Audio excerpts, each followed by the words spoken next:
As chairman of the New Israel Fund in the UK, it gives me great pleasure to introduce this year's award winners. We're going to start with 2 award winners, and then we're going to break, and you can enjoy the next course, and then I'll come back again. The New Israel Fund's Human Rights Awards dinners were started some time ago. My predecessor, Mark Goldberg, who is here, and I'm delighted,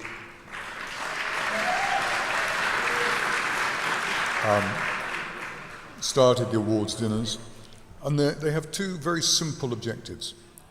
One is to bring together like-minded people, us, who are passionately committed to helping Israelis work for a society where tolerance and compassion characterize Israel as a Jewish and democratic state, and in which equality and social justice are available to all Israelis, regardless of race, religion, or gender.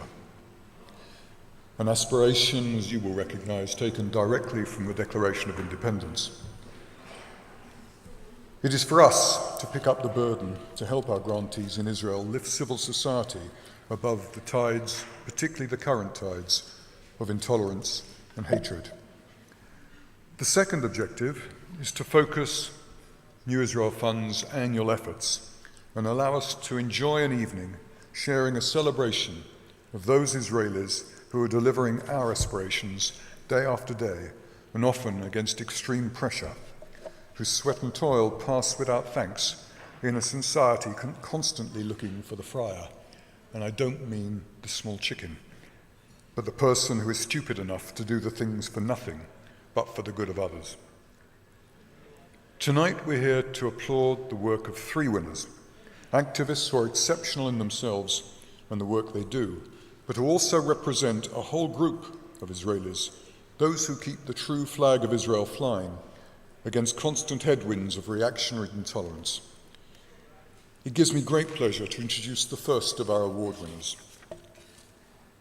Yonatan Shaham, our first winner, is a great example of how one individual can turn passion and concern for others into an effective campaign. Yonatan co-founded Israeli Children, which has transformed the lives of the children of migrants who were born and raised in Israel. Working as a volunteer, he took a hidden issue, raised it into the national psyche, and kept on working to ensure that the plight of these children was dealt with. Yonatan's dedication means he's not only a campaigner, but he even goes to the point of accompanying the children through and their families through the bureaucracy.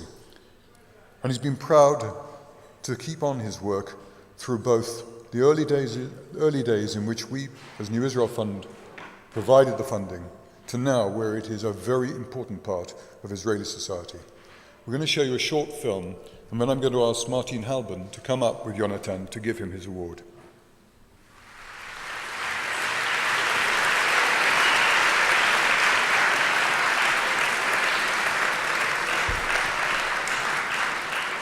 Can I ask Martin if she would come up with Yonatan? Most definitely an extremely worthy winner. Where's Yonatan? Come on.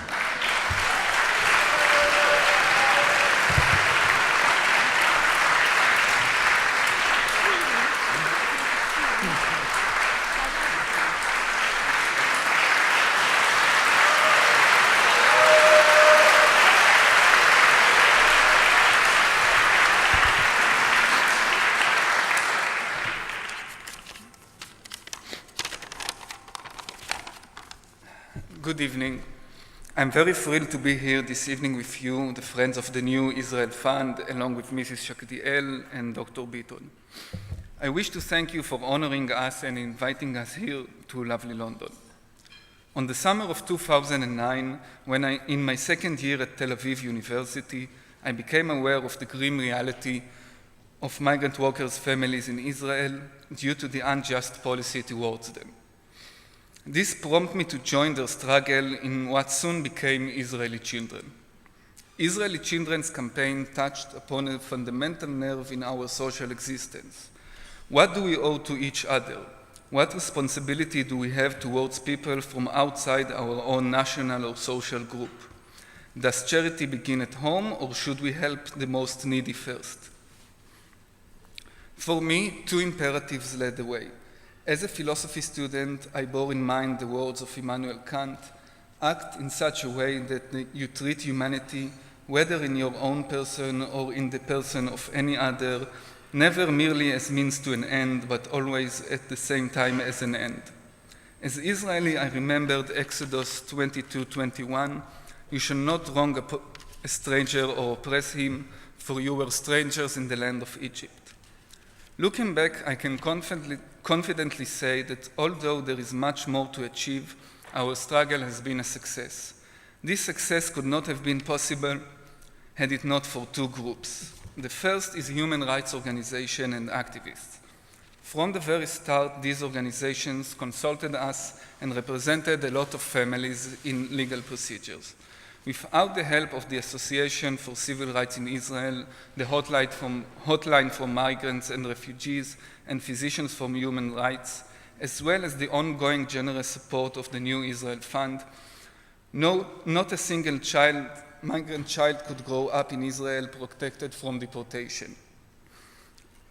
The second group is the parents, especially the mothers of migrant workers' families. From the very beginning, Israeli Children was co-directed by a group of Israeli activists and migrant parents. Unlike Israeli-born activists, these parents faced a real threat. Even when things seemed impossible, they refused to give up their fight, many times taking great personal risks. I now realize that my gradual personal acquaintance with these families of migrant workers was truly inspiring. They showed us the way, and I wish to dedicate the prize to them. Thank you.